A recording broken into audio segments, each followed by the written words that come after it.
Bismillah wassalatu wassalamu ala rasulillah. Rabbi shrah li sadri wa yassir li amri wahlul uqdatan min lisani yafqahu qawli. Rabbi yassir wa la tu'assir wa tammim bil khair. In this lesson, we are going to learn about form number 5, which is called tafa'ala.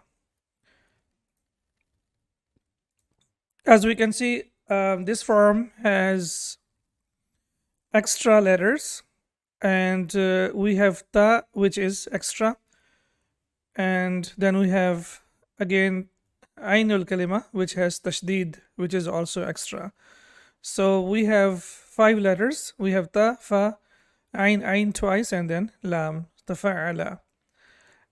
This form is basically when we add ta to form number 2. What is form number 2?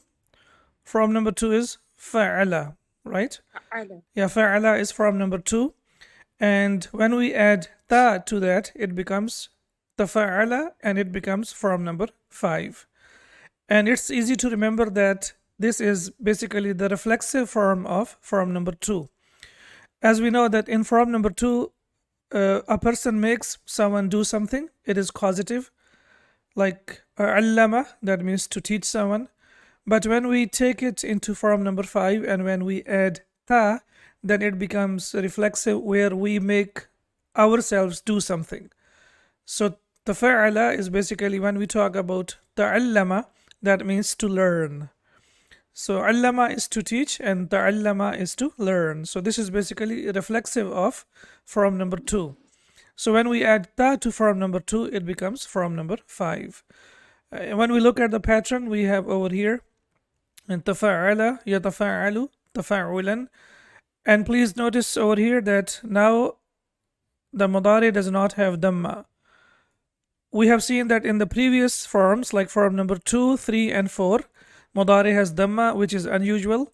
Whereas normally, starting from form number 1 up to the forms that we have around 10 or 14, the mudari always takes fatha. However, we know that form number 2, which is fa'ala yufa'ilu, and form number 3, which is fa'ala yufa'ilu, and form number 4, which is af'ala yufa'ilu, the mudari takes dhamma. However, when we move on to form number 5, then mudari takes fatha, as we can see over here.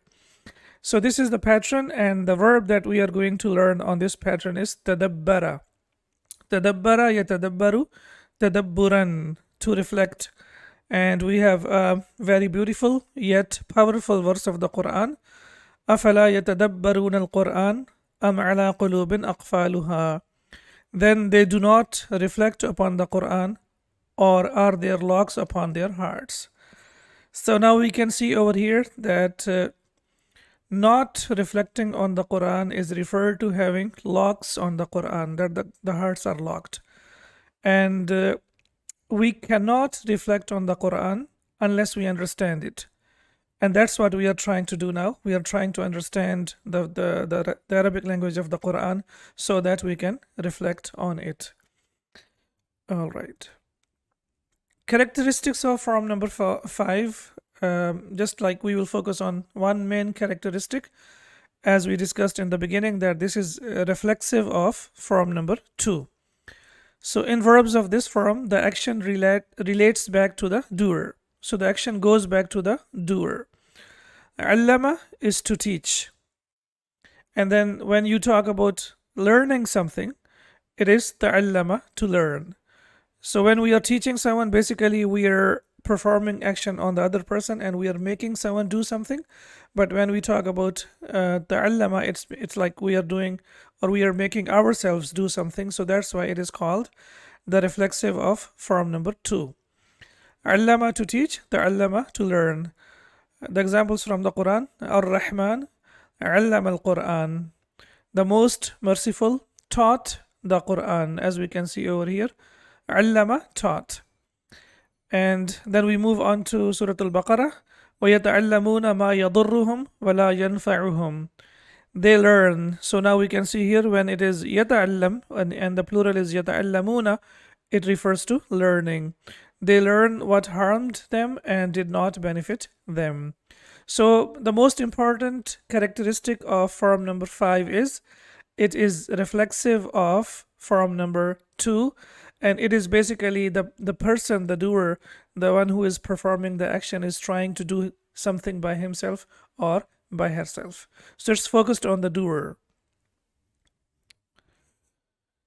We discussed in the beginning about al-fi'l al-mazidu al-thalathiyu, triliteral derived verbs, and we know that there is an increase of a letter or letters, and that's why we call them derived verbs.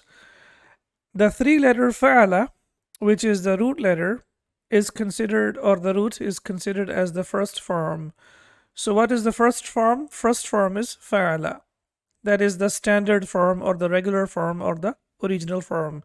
So it can be fa'ala, as we have nasara. It can be fa'ila, as we have sami'a, and it can be fa'ula, as we have karuma. So ainul kalima can have fatha, or it can have kasra, or it can have dhamma. When we add one letter to the first form, so the addition of one letter, the following forms are derived. So what happened? We added only one letter. So when we talk about form number 2, 3, and 4, which we have already learned, then what happens? There is an addition of one letter to the basic form. So when one extra letter is added to form number 1, it becomes, as we can see here, fa'ala, and on the pattern of fa'ala we have sabbaha. Then we have fa'ala, there is again addition of one letter, and on this pattern we have jahada, and similarly we have af'ala, where we have hamza in the beginning, addition of extra letter, and we have the example of aslama. Okay, so form number 2, 3, and 4. Please remember these 3 forms, that there is an addition of how many letters? There is an addition of only one letter. When we move on to form number 5, now there is an addition of 2 letters.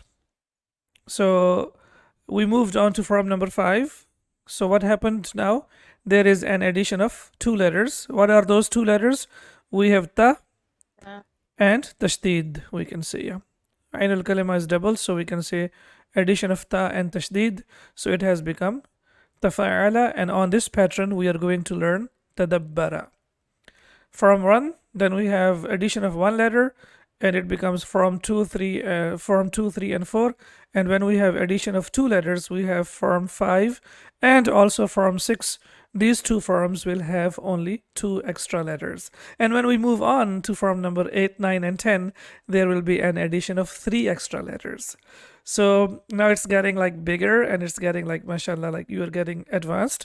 So we started with form number 1, then we moved on to 2, 3, 4, and now we are moving on to form number 5. How to remember them? In book number 2, I remember we started and then we couldn't continue because we completed only up to form number 6, because we started book number 3, and now we continue with the same pattern. And we will just add on only one thing over here. You can see that form number 1 is red over here, and why it is red? Because it is not derived. It is the regular form. It is not derived. So we have form number 1, fa'ala. Then it is regular or reflexive. Reflexive means that when we do something by ourselves, right? Fa'ala, he did something, so it is reflexive. Daraba, sami'a, all of them are reflexive. Or we can say regular. Then we have form number 2, so we need to remember 2 things. Number 1, we need to remember the forms. And number 2, at least we need to remember at least 1 or 2 characteristics, so that we don't only cram or memorize the forms only, we also know the meaning. So fa'ala is regular and it is reflexive. Then we have number 2, which is fa'ala. On this pattern we have sabbaha, and we know that sabbaha is causative and it is intensive. So not sabbaha, I mean form number 2 is causative. For example, nazala, he came down, and nazzala, he brought down. And also it is intensive, like qatala and qattala. We have learned like 4 or 5 characteristics, but these are 2 main characteristics of form number 2. Then we move on to form number 3, which is jahada, which is basically fa'ala, and on this pattern we have jahada, and we know that this is reciprocal, where there are 2 persons involved, one normally being active and the other being passive. However, Both of them can be active and both of them can be passive. It involves two persons or two groups. That's why we say it is reciprocal. And then we have form number 4, aslama, which is basically af'ala. It is causative. So we can see that 2 and 4 are causative. However, it is intensive as well. So this is something extra. And the rest we can see that form number 3 is reciprocal, and 2 and 4, they have similar kind of characteristics. And then we move on to form number 5, tadabbara. And as we have seen that this is reflexive of form number 2. Now how to memorize? Very simple. We have only one formula over here, that doing tasbih and mujahada are from the basics of Islam. Sabbaha, jahada, aslama. So of course we will start from fa'ala, so that we also remember form number 1. So we will say fa'ala, sabbaha, jahada, aslama. Doing tasbih and mujahada are from the basics of Islam. Fa'ala, sabbaha, jahada, aslama. If we do tadabbur, and then we have form number 5, tadabbara, and inshallah when we move on, we will also continue our formula as well. So as of now, if you want to take a picture, you can take a picture of this. If you want to write it down, and please try to memorize like this. Doing tasbih and mujahada are from the basics of Islam. Fa'ala, sabbaha, jahada, aslama. If we do tadabbur, tadabbara, and then we will continue. Now you have these 5 forms on your fingertips, as you can see here. So if we look at form number 1, which is fa'ala, this is the smallest form, so we will refer it to the smallest finger, as we can see over here, the tiniest of the fingers. So you can have the forms on your fingertips now. You can just open your fingers in front of your eyes now, and you can see that your lady finger or the small finger is form number 1. Okay, that is fa'ala. Then when we move on to form number 2, we increase one letter. So once we increase one letter, it becomes form number 2. So it becomes sabbaha, fa'ala, sabbaha. And we can see that the third finger, which is the longest over here, and also the extra letter is also longest. Alif is very long, so that we can refer it to that. So we can say that form number 3 is jahada. And when we move on to the 4th finger, which is the index finger, this is aslama. And you know that what is unique about it? That this is the only form which has hamza, and this hamza is hamzatul qati'. What does that mean? Hamzatul qati' means whenever we write it or whenever we speak, we do not drop it. So for example, aslama yuslimu islaman. So whenever we talk about aslama or Islam, we will not drop hamza, it will be pronounced. And similarly, when we make fi'l al-amr, the hamza will not be dropped. So this is something special about form number 5 and form number 4, and form number 5, as we can see over here. When we continue 1, 2, 3, 4, and form number 5, how many letters does it have? 5 letters. 1, 2, 3, 4, 5. So it is easy to remember that form number 5 has 5 letters. So that's why we say this is form number 5. Now you have these 5 forms on your fingertips. Fa'ala, sabbaha, jahada, aslama, and tadabbara. Why it's important to remember and memorize? Because they, as we have seen, they occur a lot in the Quran, and also these forms, like when we learn the Arabic language, they have different functions. So we need to know like why form number 2 has been used, or 3 or 4 has been used, whether it is like modern standard Arabic or it is the Quran. Alright, so we have tadabbara, yatadabbaru, tadabburan. One more thing that we need to notice over here, that all the forms, so far all the forms do not have kasra. Tadabbara does not have kasra, yatadabbaru does not have kasra, and tadabburan does not have kasra. So when we make fi'l al-amr, do you remember how to make fi'l al-amr? Yes, Ustad. The last letter should be from mudari. Yeah, when we talk about, especially when we talk about the second person. So basically we have tatadabbaru. Yeah. So what we do, we make the ending sakin, and we drop alamat al-mudari. Yeah.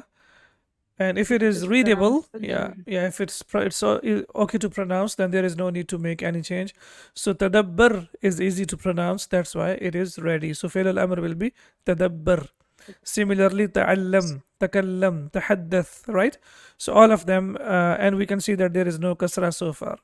Similarly, fi'l nahi, easy to remember. In fi'l nahi, we only make the ending sakin, as we can see over here. So it was tatadabbaru, and when we add la and nahiya, then the ending becomes sakin. One more thing that we need to remember, which is about this form, that whenever we have ta'an or two ta'as together, in this case we can see over here, tatadabbaru, normally what happens? One ta gets dropped. So as it is difficult to pronounce tata, so what happens? The Arabs normally what they do, if it's difficult something to pronounce, they normally drop it. So it will be tadabbar, la tadabbar. So instead of tatadabbar, it will be la tadabbar. It's possible. It's not obligatory, but it's possible that sometimes when we have ta'an, two ta'as together, one of them gets dropped. Ismul fa'il, as we know that in the beginning we always add mu, as we can see over here. So when we add mu to mudare, and after that we have ta, in this case we have ya, but we have ta, so it will be muta and dabbir, and in the end we will put tanween. However, it has to have kasra, mutadabbir. So in all the derived forms, ismul fa'il and ismul maf'ul will be mu. All of them will have dhamma, mim and dhamma, mu, all of them. Like we have learned, like mufa'il, we have learned Muhammad, Muhammad, right? And similarly, muf'il, Muslim, and we have learned forms. So all of them have dhamma. So ismul fa'il always takes kasra. The second last letter takes kasra. And ismul maf'ul, what happens? The second last letter takes fatha. Yeah. And it is applicable to all the forms, derived forms, starting from form number 2 up to form number 10. And as I mentioned in the beginning, that in this bab there is no kasra in past. Past does not have kasra, present does not have kasra. Masdar, as we can see here, tadabburan does not have kasra. Command and fi'l nahi or prohibition, they do not have kasra. So there is only one kasra so far. Where is kasra? Can you figure out? Ismul fa'il. Ismul fa'il, ahsanti. Yes, in ismul fa'il there is kasra. But normally this form does not have kasra.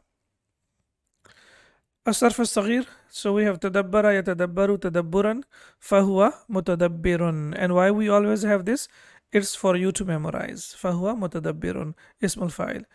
And when we have passive, it will be تدبر. Now, because there is an addition of extra two letters, that's why all the letters that are extra, or the first letter will take, as we know that the first letter always takes dhamma when we take for passive. So basically passive will be on the pattern of fu'ila. It is always fu'ila, but here we have the addition of ta, so it becomes tufu'ila, right? So it becomes tufu'ila. That's why it is tudubbira. Tudubbira, and the present will be yutadabbaru, as we know that the present also takes dhamma when we talk about passive, yutadabbaru, and the masdar is tadabburan, and fadhaka mutadabbarun, as we can see here. This is ismul maf'ul, mutadabbarun. Tadabbar is fi'l al-amr. La tatadabbar, basically it should be la tadabbar or la tatadabbar. Both of them are possible. It is fi'l al-nahi, and mutadabbarun can be dharf zaman aw makan if needed. So we have discussed that whenever we need dharf zaman or makan, basically in the derived forms, the ismul maf'ul performs the function of dharf zaman or makan. Like we have learned mudkhal, mukhraj, we have learned these ones. So from number 4, and similarly now from number 5, we will have the ismul maf'ul will do the job of dharf zaman or makan, which is different from the verbs that have 3 root letters. You know that in 3 root letters we have the pattern of maf'alun or maf'ilun, right? But here we don't have to have a new pattern. We will only take ismul maf'ul and we will use it as dharf zaman aw makan if needed. Now, as we can see, the number is increasing, so we have moved on to form number 5. So tafa'ala, ta and ain al-kalima are extra. Tafa'ala yatafa'alu, Tafa'al is fi'l al-amr, masdar is tafa'ul, and ismul fa'il is mutafa'il, and ismul maf'ul is mutafa'al. So why we have these again and again? So that we can memorize them and we can remember them. More examples. So we have dhakara means he mentioned, right? And tadhakkara, he remembered. So what happened now? He mentioned, and when it came to form number 5, it became tadhakkara, he remembered, which is reflexive, and he remembered something by himself. If you make someone remember something, we use form number 4. What is form number 4? It will be dhakkara. Dhakkara, to make someone remember, yani remind.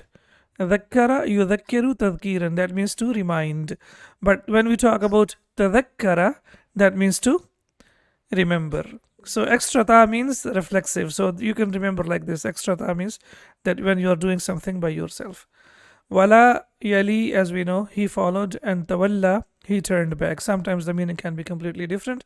Wakala, he entrusted, and tawakkala, he put his trust, especially with Allah subhanahu wa ta'ala. One characteristic which we did not mention in detail, which you only need to remember, is that from number 5, can something have passive meaning?